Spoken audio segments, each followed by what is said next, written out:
It doesn't matter what I sold yesterday. It doesn't matter what I think I'm going to sell tomorrow. If I don't do what I said I was going to do today, the amount of guilt that I live with is too much for me to handle. I would rather just do the work. So from one advisor, not me, so that's from Claudio to everybody listening, do the work every day. Welcome, Model FAs. I am very excited for this episode. This is going to be short and sweet, but jam-packed with value. This is one of my long-term, what I can say friends now, but started off as a mentor relationship. Ben Newman and I worked together at the same financial services firm. When I first started, flew in for a training program to his neck of the woods in the St. Louis area. And I remember getting you East Coast to the Midwest is hard. I know. And I remember being, broke as a joke my first couple of years in business and, putting the money on the credit card took me a while to pay off, but it was one of the most impactful trips and really enjoyed establishing the personal connection with Ben during this. So without further ado, to make a proper introduction, Ben Newman is a highly regarded performance coach, international speaker, and best-selling author whose clients include Fortune 500 companies around the world, specifically in the financial services industry, but plenty of other different industries as well. Works with business executives, sales organizations, and professional athletes in the NFL, PGA, NBA, MLB, UFC, and NCAA. He serves as a mental conditioning coach for the 17-time Alabama Crimson Tide football team and has worked with players from the last 3 Super Bowl champion teams. He was recently selected by Influensive.com as one of the top 10 motivators in sports, and Real Leaders magazine selected him as one of their 2019 and 2020 top 50 speakers in the entire world. In 2021, Ben's highly anticipated new book, Uncommon Leadership, will be released. And through the adversities of COVID-19, the BNC Speakers Group and BNC Coaching Group have had tremendous impact on organizations around the world, finding alternative ways to drive growth, which I'm sure, Ben, has been somewhat difficult going from being on the road all the time to just some of the time. So hopefully things will start getting back to normal here. So just to name a handful of folks that Ben has worked with, his powerful and engaging storytelling has become internationally recognized by his clients, which have included places like Microsoft, the United States Army, Anheuser-Busch, Quicken Loans, Miami Dolphins, Mars Snack Foods, Kansas State Football, St. Louis Cardinals, North Dakota State Bison Football, Northwestern Mutual, where we came from, AFA Singapore, Mass Mutual Group, Wells Fargo, Great West Life Canada, Boston Medical Center, Boys and Girls Club of America, St. Croix, Missouri Tigers basketball, New York Life, the University of Iowa, and the Minnesota Vikings, as well as thousands of executives, entrepreneurs, athletes, and sales teams around the globe. So to say Ben is qualified to deliver some value in today's show, I think is an understatement. But Ben, I know this has been highly anticipated by me. I'm grateful for your time, and I want to welcome you to the show. Well, I appreciate you going through the bio and all of those highlights, but I couldn't wait for you to get through that so I could flip this and make this about you for a second. So I want to highlight for everybody listening, because I think David is a great example for all of us. And you didn't know I was going to do this, and you might be mad, but guess what? You invited me on the show, so I get to do what I want to do.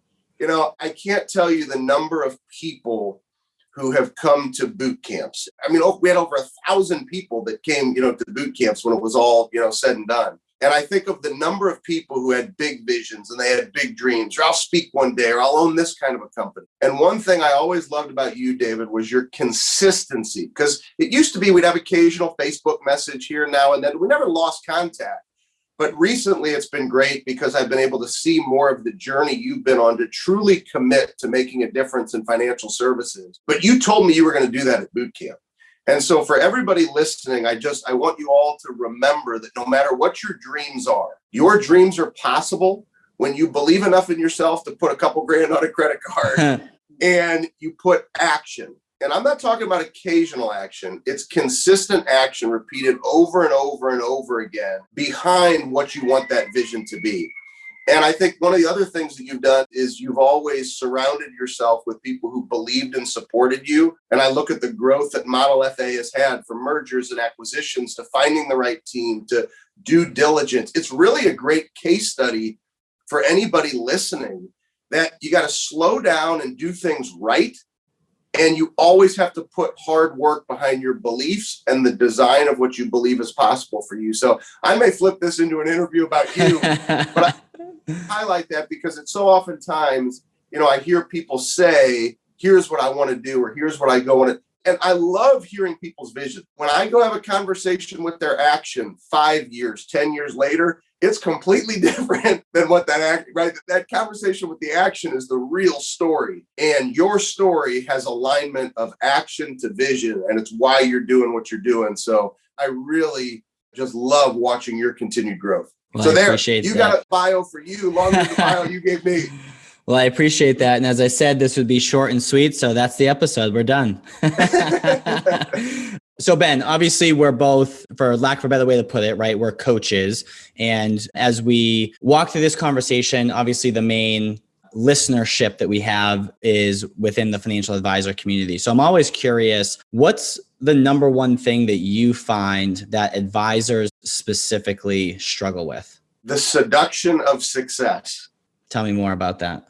So the seduction of success, the highest performers, be it in sports, be it in business, but specific to being a financial advisor, the highest performers, they're never seduced by success, meaning, oh my God, I brought in 2.5 million of AUM last month. I sold $75,000 of premium last month. It's one of the best months I've ever had in the business. So you know what? I wasn't supposed to go on vacation this month, but I'm going on vacation.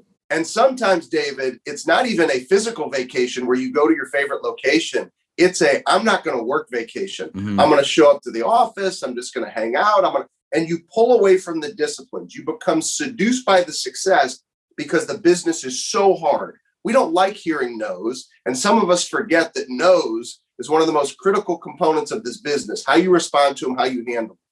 But once you get those big yeses, if you get seduced by success, then you take time off. Everybody knows this business is about consistency of behaviors to drive a big pipeline so that when somebody tells you they don't want to do business, doesn't really matter because you got something else to replace it. If you have a great month and then your pipeline gets smaller because your work gets inconsistent, you then have a decent next month. And then the next month is kind of a challenge. And then you're calling David on a quarterly call going, David, we had this great month, but then the quarter really wasn't that great.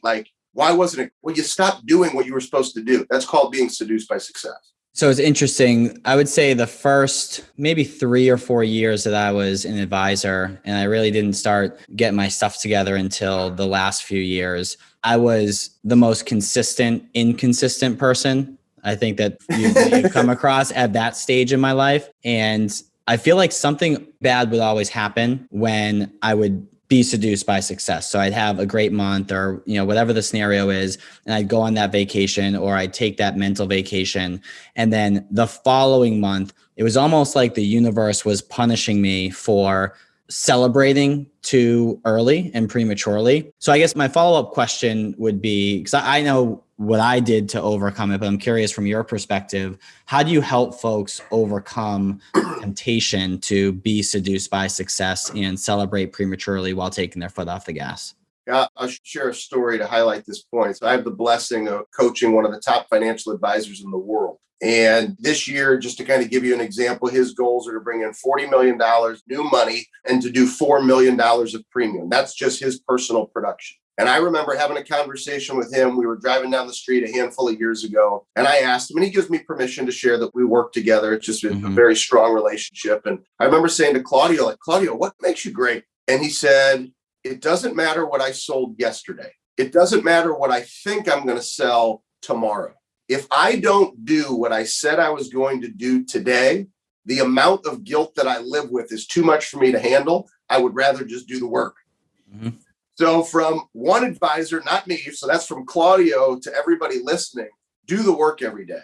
But be meticulous, as David has been, in designing what should that work look like, right? One of the things, you always post your calendar on your story. And when I see it, See, I pay attention to the details. I don't just look like a lot of people do and go, God, this guy's busy. I look and go, wow, what I love about David is he's got his workouts in there. He's got strategic marketing time in there. He's got phoning time in there. So you have balanced out, you know what it means for you to win the day. And so for all of us, we have to take a step back and say, when we are performing at our highest possible level, what does it look like for me to win? How much time do I need to spend on marketing? How much time do I need to work on eating right, which I know you do too? How much time do I need getting my workouts in? And have a full balanced day and focus, like Claudio said, do the work one day at a time, win one day at a time, and you'll have consistency. And what it does is it silences the voice of, well, I sold a $100,000 case yesterday, so I don't need to work today. Well, if today wasn't a vacation day, why would you choose to not work? It's a work day. Go to work. And so the more that we remember to go to work one day at a time, the more consistent you'll be in your winning.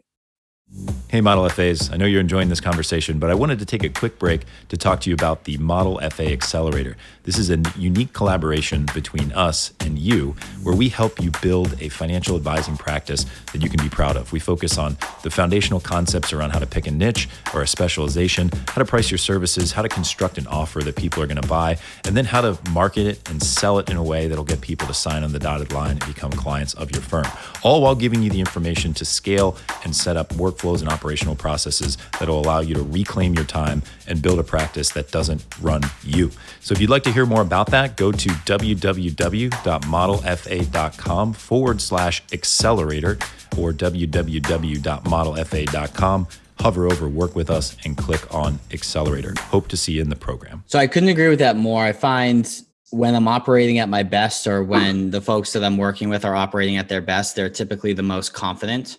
And when they're not operating at their best, or when I'm not operating at my best, it's because I'm not confident in that moment. And so I feel like it's more of a confidence thing than anything. But then you have to figure out, well, where am I either getting or losing my confidence? And to your point, I think it comes down to whether or not you keep those little promises to yourself on a daily basis, whether it be the time that you wake up, or if it crosses your mind that you saw a piece of trash on the ground and then you don't pick it up, right? That, may bite you in the butt at some point. Like little things like that. If you say you're going to do something at a certain time, making sure to actually do that at that time. I think a lot of folks will put off their marketing, their business development, or their phoning time, but they don't treat it like a client meeting. So they don't reschedule it if something else came up during that moment. And I feel like it comes down to whether or not you keep the little promises to yourself. So this is a nice segue over, Ben, to, I feel like there's so many different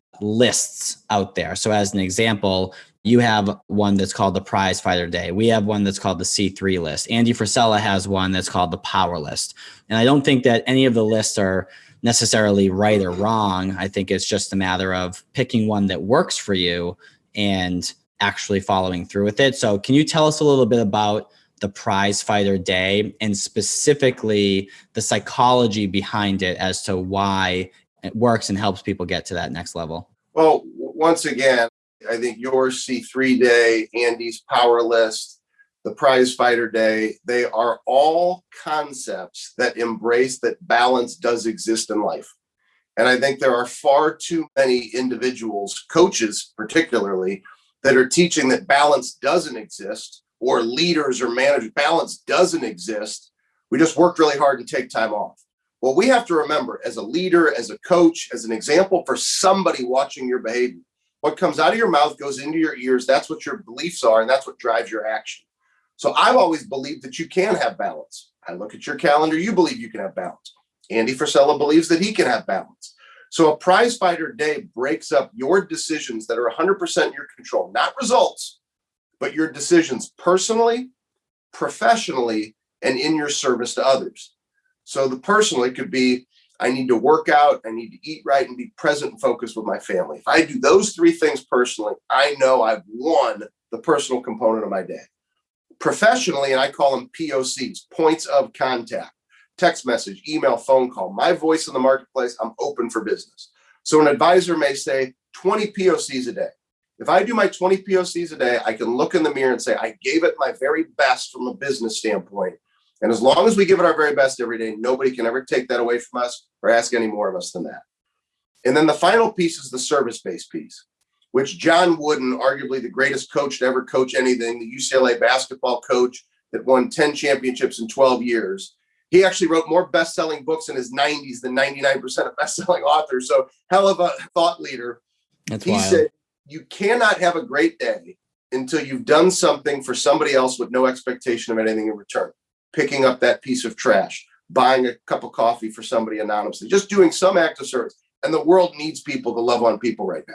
So if you do those three things every day and you focus on that's my win, or you break down your C3 day, this is how I win, or a power list, this is how I win, and you do it, psychologically, you're teaching yourself that you can have balance.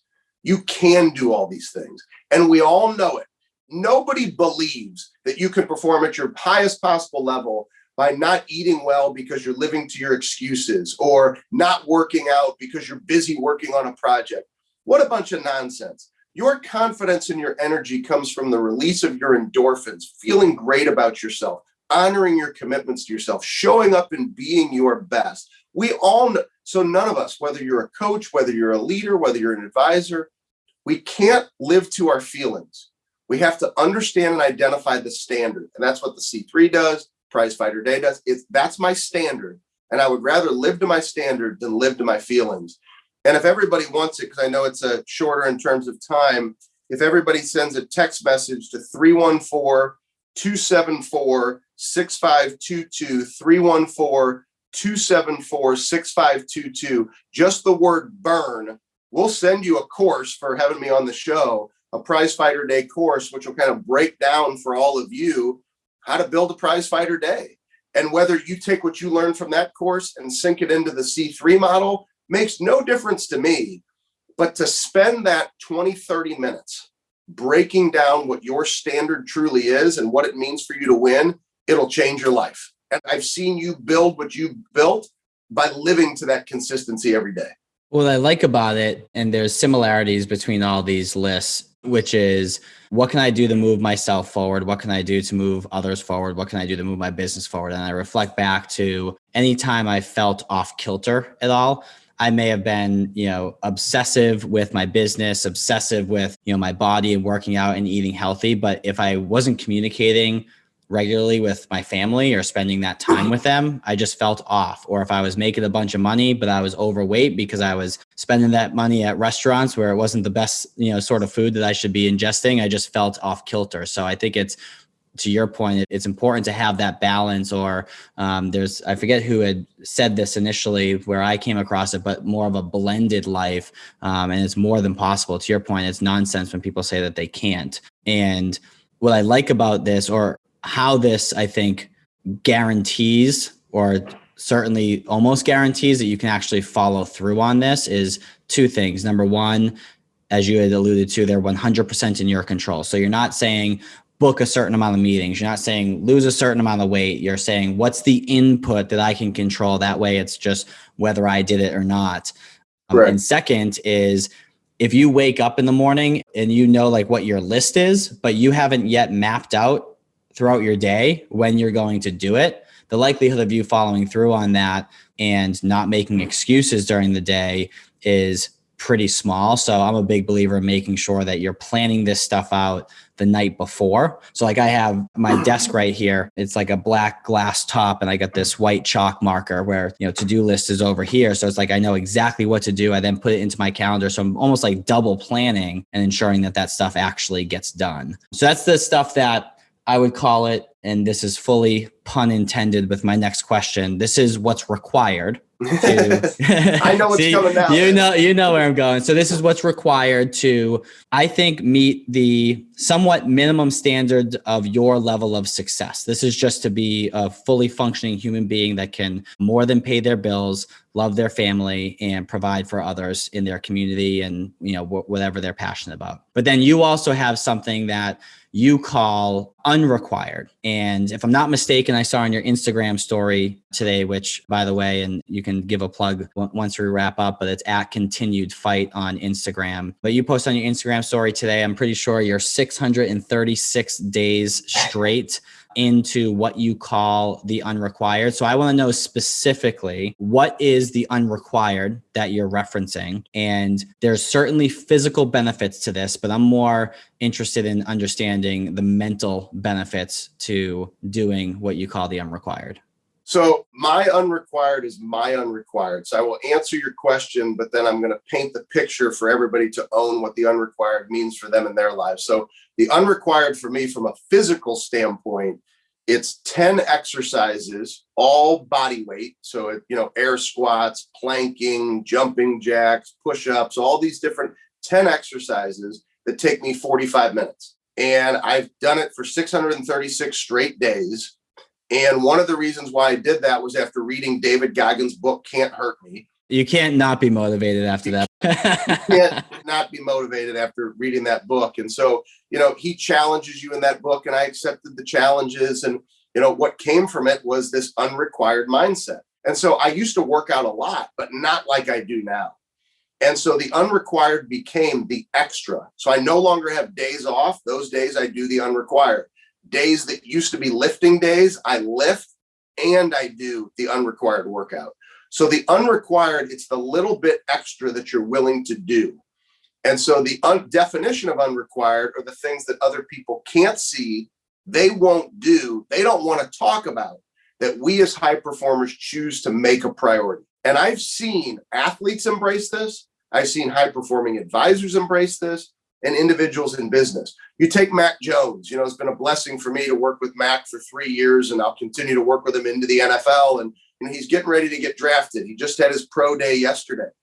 That young man embraces the unrequired. He knows that you have to do what's required of you, but then I'm going to stack a little extra on top.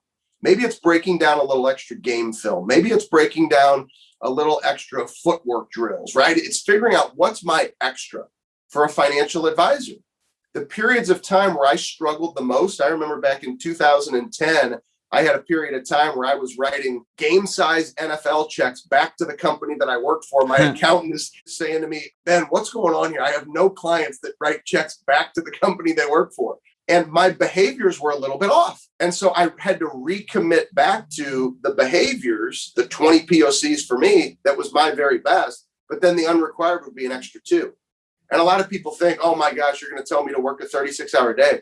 No, I'm going to say, if 20 is your number and you believe in doing the unrequired, then in order to get to the unrequired, here's the psychology, you have to do the required.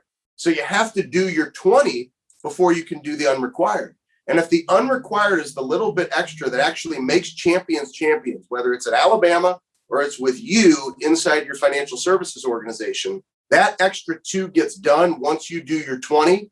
And it's only an extra 2. It's an extra 10%. And you can't tell me, if you really want it bad enough, that you don't have time to do an extra 10%.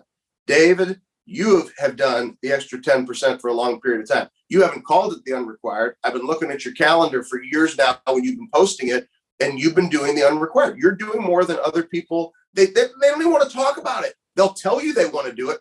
And the unrequired is what becomes the separator to what the true high performers are willing to do. So mine does come out in a physical format. I'm not telling anybody you got to get crazy like me and work out 636 days in a row, but find areas of your life. Once you build your C3 list, your prize fighter day, your power list, and just add a little bit extra. Go into a couple areas, add 10%, and watch how it changes your life. Yeah, I think for everyone listening, someone like Ben and, people like you as well, we have all the excuses in the world. I mean, Ben runs a multi-million-dollar business. He has a number of clients all throughout the country and the world under normal non-COVID circumstances. He's on the plane, 1 to 3 times a week. He's got a family, he's got kids, yet from a fitness perspective, as this example, he hasn't missed one of those unrequired workouts in 636 days because it's only 45 minutes. So it comes down to prioritization and following through on that blended life. So for those of you who are listening who may struggle with consistency in these areas, this may be an episode that is worth maybe speeding up a little bit so that you're, listening to it a second time, but a little bit faster, and getting this stuff ingrained in your mind to remove excuses, build your confidence, and do the things that you need to do to move all aspects of your life forward. So before we close out the show, for those of you who found value today, which I think it would be hard to not get value out of this episode, 2 things that would be incredibly helpful and we would very much appreciate it. Number 1 is share this episode. I think that this is a specific episode that can be shared both with your financial advisor peers as well as anyone else in your life. There's principles that can be, applied to multiple different industries and stages of life. And then number 2, if you could go ahead and leave us a review on iTunes, that would just help with our visibility and our ranking on that platform. So we'd appreciate that. And if you go ahead and take a screenshot of that and text that to 978-228-2338. Again, 978-228-2338, and just text that with Ben Newman's name on that so I know which episodes it's in regards to. And we'll put you in the drawing to get access to our accelerator program, which is our digital component of our coaching. So thank you in advance for doing that. With that being said, Ben, I know that this has been highly anticipated by me. I appreciate the kind words at the beginning. I appreciate the insight and advice throughout the episode. And I genuinely appreciate the mentorship that you've given me throughout the years, both directly and from afar through the content that you've put out. I'm where I am now, partly due to the stuff that you share and the stuff that I've learned from you. And for that, I'm grateful. So thank you. I appreciate you saying that and appreciating you allowing me to still be part of the journey and keep attacking every single day. That's for you. That's for me. And for everybody listening. So I appreciate it so much. Awesome. So, and I almost forgot. So on Instagram, they can find you at Continued Fight. What other social platforms or websites do you want to direct folks to? bennewman.net. That is the main website, and would love to stay connected with so many of you. Awesome. Well, Ben, thank you for joining. Thanks so much. All right. Take care.